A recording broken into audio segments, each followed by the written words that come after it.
Olá pessoal, sejam bem-vindos aí à nossa semana, que tem por tema a revolta da Chibata, né?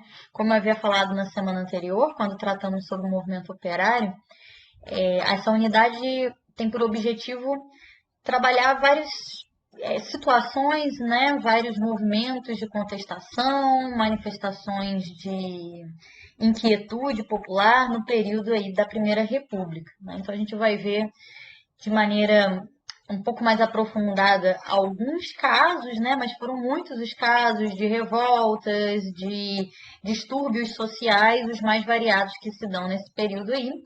E por uma questão de escolha, né, de tempo, eu selecionei algumas, mas são muitas outras, né? Eu poderia ter optado por falar de maneira mais detalhada da revolta da vacina, do tenentismo, que eu vou falar apenas de maneira mais superficial.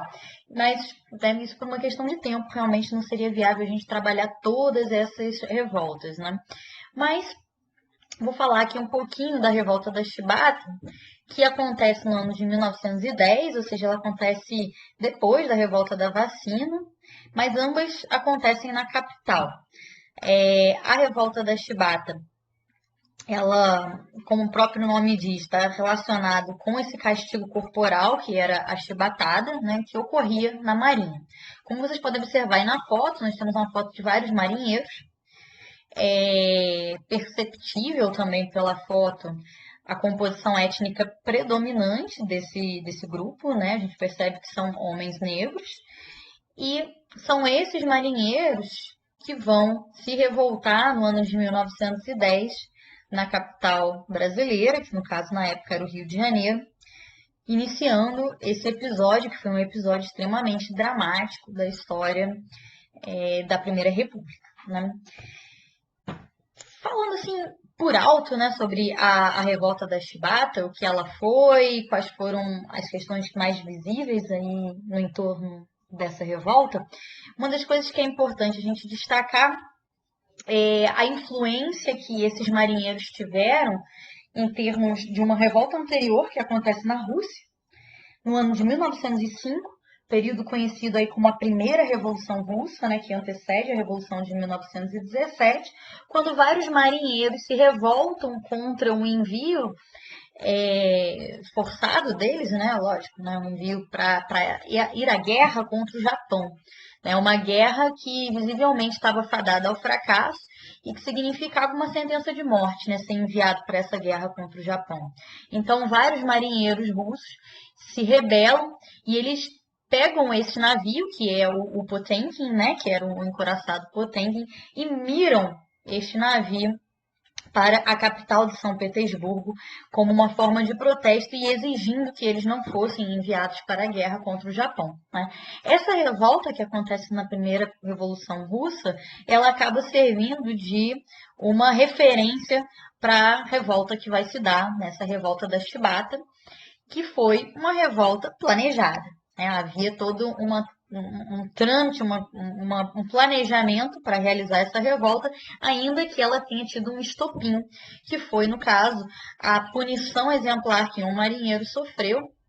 Há discussões em termos de quantas chibatadas ele teria sofrido. Eu agora não coloquei aqui o nome do marinheiro e me falhou a memória o nome do marinheiro, mas esse marinheiro teria sido recebeu uma série de chibatadas muito, muito pesadas, né, ao ponto de que há alguns relatos de que as suas costas após as chibatadas teriam ficado como uma tainha aberta, né, o peixe, a tainha, que tem todas aquelas espinhas, né, aberta e que só faltava salgar. Tamanho foram os ferimentos que foram impostos a esse marinheiro. Então, alguns dizem que foi em torno de 250 chibatadas, mas esse número não é muito confiável, né?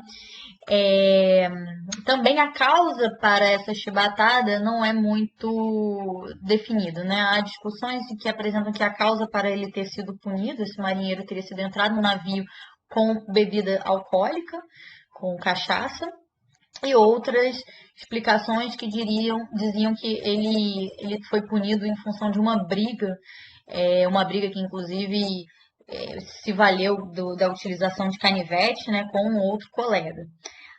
Não há um consenso que prove qual das duas razões levou à punição.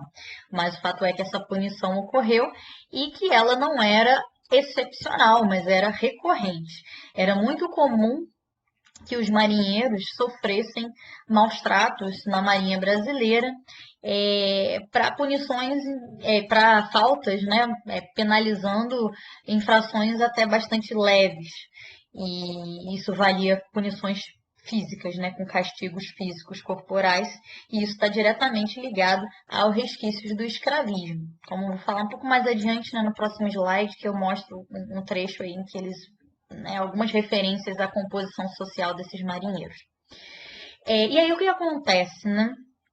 Esses revoltosos, após esse momento de comoção, que é a punição exemplar do colega, eles iniciam a revolta, que já estava planejada. Eu vou falar também posteriormente desde quando está sendo planejada essa revolta, em qual contexto ganha bastante força esse planejamento. Mas então eles se organizam, tomam vários navios, né? Eles vão tomar os navios mais poderosos, que vou mostrar mais adiante algumas imagens, né, desses navios, que eram navios que tinham sido recém-construídos e recém-integrado à frota, né, a esquadra, no caso brasileira, da Marinha Brasileira, e alguns navios um pouco mais antigos, mas também com bastante potência. E eles miram esses canhões para a cidade, atacam alguns alvos militares e chegam, inclusive, né, num desses ataques, né, contra alguns alvos militares, que em geral eram ataques que visavam não uma destruição completa dos alvos militares, mas gerar algum dano. Há discussões sobre quais as intenções disso, se a intenção era evitar mortos, né, e com isso ter uma opinião civil, da sociedade civil mais favorável à revolta, ou se havia de fato uma preocupação, né, de evitar a morte simplesmente por princípios, né? Então há uma série de discussões a respeito disso, mas a tentativa era de evitar que acertar principalmente alvos civis. No entanto, uma das balas de canhão chega a atingir uma casa, que morrem duas crianças, né? Então duas crianças morrem fruto desse bombardeio. Não há registro de outros civis mortos nesse conflito, mas vários militares foram mortos, né, os oficiais dentro do navio. No momento da tomada dos navios, houve vários confrontos e tanto os revoltosos como os oficiais que estavam a mando do navio e alguns marinheiros que mantiveram a lealdade à oficialidade, nesses confrontos houve mortes de ambos os lados, né? Ao fim e ao cabo, após negociar uma anistia com o governo, os revoltosos sofreram um revés, uma traição por parte do governo, porque se a revolta das chibatas durou entre o dia 23 e o dia 25 de novembro, sendo que no dia 25 foram acertados o acordo de rendição e de anistia para os revoltosos, logo no início de dezembro, na verdade, dois novos focos de revolta que não tinham ligação direta com a revolta da Chibata se iniciaram e serviram de justificativa para a prisão, né, para revogar essa anistia e para prender vários dos envolvidos com a revolta da Chibata. Então, a anistia perde o valor com base no estado de sítio que é declarado após essa segunda onda de revoltas, que foi uma onda bem menor, né, de revoltas, que não havia vínculo, inclusive, com a revolta da Chibata, mas que foi utilizada como justificativa para promover as prisões e estabelecer estado de sítio no país. Inclusive, não apenas não havia vínculos, né, como o próprio João Cândido e outros vinculados aí que estavam ainda com o controle dos navios, eles inclusive atacaram essas revoltas para demonstrar a lealdade ao governo e seu compromisso para com o acordo realizado com o governo federal. No entanto, isso não lhe serviu para preservá-los de uma prisão. E o João Cândido e vários outros revoltosos acabaram sendo presos, sendo que no caso do João Cândido e mais 17 outras lideranças da revolta, eles foram aprisionados na Ilha das Cobras, numa cela que estava em condições extremamente insalubres, uma cela que havia sido colocado cal e a partir de uma mescla, né, com outros componentes químicos locais, deu uma reação também com o calor, né, deu uma reação e eles tiveram, as pessoas que estavam presas nessa cela, mais de uma noite, né, durou mais de uma noite de verdadeira tortura, na qual todos eles foram morrendo, à exceção de dois, né, que foi o João Cândido e agora eu esqueci do outro preso. Né? Então, os outros 16 morreram nessa noite de forma extremamente dolorosa. E apesar dos seus gritos serem ouvidos apenas na manhã seguinte, às 8 horas da manhã, que foi enviado um médico e já estavam praticamente todos mortos, sobrevivendo apenas o João Cândido e esse outro. Após o falecimento dos colegas, o João Cândido sofreu, né, um trauma bastante pesado e foi diagnosticado, bem entre aspas, como louco e enviado para um manicômio, né, para um hospício. Isso, né, falando de maneira bem resumida, os aspectos mais, né, como é que eu vou dizer, factuais em relação à revolta, né? Agora, apresentar algumas outras questões que são importantes antes da gente entrar no texto do José Murilo de Carvalho, que é um texto interessantíssimo, mas vou deixar para falar no segundo vídeo. Uma questão que é importante a gente atentar é sobre quem eram os marinheiros naquele período da história do Brasil, né? Quem eram esses marinheiros em 1910? Tem um trecho daqui do Barão do Rio Branco que é muito interessante para a gente diagnosticar isso, né, e chegar a algumas conclusões que a historiografia aponta. Eu vou ler aqui esse trecho porque eu acho que é válido. Para o recrutamento de fuzileiros navais e homens alistados, trazemos a bordo a escória de nossos centros urbanos, o subproletariado mais inútil, sem preparação de qualquer tipo. Ex-escravos e filhos de escravos compõem as tripulações de nossos navios, a maioria deles de pele escura ou de mulatos escuros. Né? É interessante, né, esse relato, né, esse depoimento aí, né, ou essa afirmação, melhor dizendo, do Barão de Rio Branco. Para além do seu conteúdo explicitamente racista, a gente percebe algo que de fato se dava, que era o recrutamento dos marinheiros em meio às áreas mais pobres da cidade. Então, eles eram recrutados em meio à população mais pobre e especialmente em meio à população afro-brasileira, né, a população negra. E isso se dava com adolescentes ainda muito jovens. Em geral, eles pegavam os meninos de 14 anos e forçavam. Esse recrutamento não era voluntário, eram poucos os voluntários, na maioria das vezes era algo forçoso. E esses meninos pobres, né, eles eram enviados para a Marinha e eles eram obrigados a permanecer por um período bastante longo, se não me engano, em torno de mais de 10 anos, acho que eram 12 anos que eles eram obrigados a permanecer na Marinha. E também alguns casos, né, de adolescentes que cometiam algum tipo de infração, eles também eram enviados como uma espécie de medida de correção, né, da postura desses rapazes, desses adolescentes, então eles também eram enviados para a Marinha. Então a Marinha ela era vista tanto como algo para corrigir e disciplinar essa população que na sua maioria era negra, como nós vemos inclusive na foto, né, de abertura aqui desse vídeo. Se por um lado os marinheiros eram negros, por outro lado os oficiais da Marinha eram brancos. E esses oficiais é que eram responsáveis pela aplicação de uma série de castigos físicos frente a qualquer ameaça. Né? Então a gente percebe uma herança escravista muito clara aí no caso da composição da Marinha e que no próprio desencadear da revolta da vacina. Okay? Ou da vacina, desculpe, na revolta da chibata, certo? E isso fica bastante evidente nesse documento que eu vou compartilhar com vocês, e vou fazer também a leitura, que foi a carta, a mensagem enviada logo após o início da revolta. Vejamos como esses marinheiros da revolta da chibata eles se apresentam e apresentam as suas demandas. Vamos lá.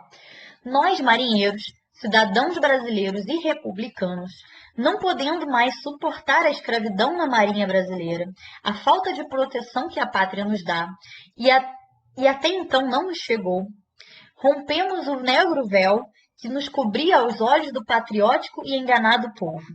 Achando-se todos os navios em nosso poder, tendo a seu bordo prisioneiros todos os oficiais, os quais têm sido os causadores da Marinha Brasileira não ser grandiosa, né? Então aqui eles estão acusando diretamente esses oficiais brancos de diminuir a grandiosidade da Marinha Brasileira, porque durante 20 anos de república ainda não foi bastante para tratar-nos como cidadãos fardados em defesa da pátria. Mandamos esta honrada mensagem para que Vossa Excelência faça os marinheiros brasileiros possuirmos os direitos sagrados que as leis da República nos facilitam, acabando com a desordem e nos dando outros gozos que venham engrandecer a Marinha Brasileira. Bem assim como retirar os oficiais incompetentes e indignos de servir a nação brasileira. Reformar o código imoral e vergonhoso que nos rege, a fim de que desapareça a chibata, o bolo e outros castigos semelhantes. Aumentar o soldo, né, o soldo é o pagamento, pelos últimos planos do ilustre senador José Carlos de Carvalho, educar os marinheiros que não têm competência para vestir a orgulhosa farda, mandar pôr em vigor a tabela de serviço diário que a acompanha. Tem Vossa Excelência o prazo de 12 horas para mandar-nos a resposta satisfatória, sob pena de ver a pátria aniquilada. Bordo do Encouraçado, São Paulo, 22 de novembro de 1910. Tá? Então, o que a gente percebe nessa mensagem que é enviada dos marinheiros são vários elementos. Né? A gente percebe essa menção à escravidão, ou seja, eles têm a consciência de que eles são tratados de maneira análoga ao que acontecia na escravidão. Eles fazem uma crítica direta à oficialidade, né, outro elemento que a gente percebe claramente. Eles fazem também uma referência clara, né, à demanda fundamental deles, que é o fim dos castigos físicos. Tá? Outras questões que também são trazidas na revolta, mas que não ficam tão evidentes aqui, mas em outros relatos aparecem, ou em outras mensagens trocadas também aparecem, é a respeito da própria alimentação. Há alguns depoimentos de que a alimentação era tão precária, né? Eles chegam a falar em alguns momentos, nessas trocas de mensagens, que a alimentação não servia sequer para alimentar cães, né? Que eram alimentos muitas das vezes podres e estragados que eram enviados a esses marinheiros. Então, os maus tratos eles eram muito evidentes nessa relação aí que se estabelecia entre os oficiais e os marinheiros. Para fechar aqui esse momento, né, antes da gente entrar propriamente no texto do José Murilo, eu queria apenas falar de um momento que me parece fundamental, e vocês vão observar que eu vou colocar agora, depois, né, entre esse vídeo e o vídeo do José Murilo de Carvalho, uma entrevista com com João Cândido, e que eu acho que fica clara essa referência à circunstância que eu vou abordar aqui. O que acontece, né? Os navios que foram trazidos para o Brasil e que foram utilizados na revolta eram navios considerados do top de linha da época total, né? Deixa eu ver se eu apareço eles aqui. Vou só apresentar brevemente, depois eu retorno a eles, que eram chamados dreadnoughts, né? Esses navios foram produzidos na Inglaterra, mais especificamente na cidade de Newcastle, que é essa aqui que eu estou reproduzindo para vocês, a imagem de hoje em dia, né? Não é da época, mas eu coloquei a imagem de hoje em dia mesmo. E esses navios que foram lá produzidos, os marinheiros que estavam ali na revolta, eles foram enviados para a Inglaterra nesse período, antes de trazer o navio, até para aprender como o funcionamento, né, as engrenagens desse navio, como operar esse navio. Dentre os marinheiros que lá estavam, o João Cândido era um deles, e a experiência que durou um tempo significativo, eles ficaram vários meses, não me recordo agora das leituras que eu fiz, mas não me recordo agora quantos meses, mas eles ficaram vários meses na Inglaterra, e essa experiência da alteridade, essa experiência de estar em outro país foi muito significativa para eles, e foi lá principalmente em que eles tramaram a revolta da Chibata. Por quê? Né? Eles estavam habituados a esses maus tratos constantes na marinha aqui do Brasil. Quando eles chegam na Inglaterra e conhecem outros marinheiros, né, os marinheiros ingleses, e veem a forma como eles são tratados, e até mesmo nessa viagem, que é uma viagem de missão, né, para implementar o uso de um novo navio, eles também têm um tratamento diferenciado, eles recebem uma alimentação melhor, eles recebem um soldo diário para as suas necessidades básicas enquanto eles estão ali na Inglaterra. Então, tudo isso vai fazendo com que eles percebam o quão absurda é a situação que eles estavam sendo submetidos. E vai ser justamente nesse período aí em que eles estão numa missão, né, no estrangeiro, em outro país, uma missão que eles reconhecem com uma grande importância, no navio que é visto como top de linha, né, o navio mais poderoso que está do período, né? Então isso ao mesmo tempo engrandece a autoestima desses marinheiros, né, das lideranças que estão aí por trás da revolta da Chibata, e também dá a eles essa ampliação da consciência em relação à situação precária em que ele se encontrava, né? Então, isso é uma questão bastante relevante da gente abordar. Eu vou parar, então, por aqui esse vídeo e no próximo vídeo, né, entre esse vídeo, na verdade, e o próximo, a gente vai ver uma entrevista tem menos de 2 minutos, né, que o João Cândido fala algumas coisas, e depois a gente vai entrar propriamente no artigo do José Murilo de Carvalho, ok? Nos vemos até daqui a pouquinho, gente.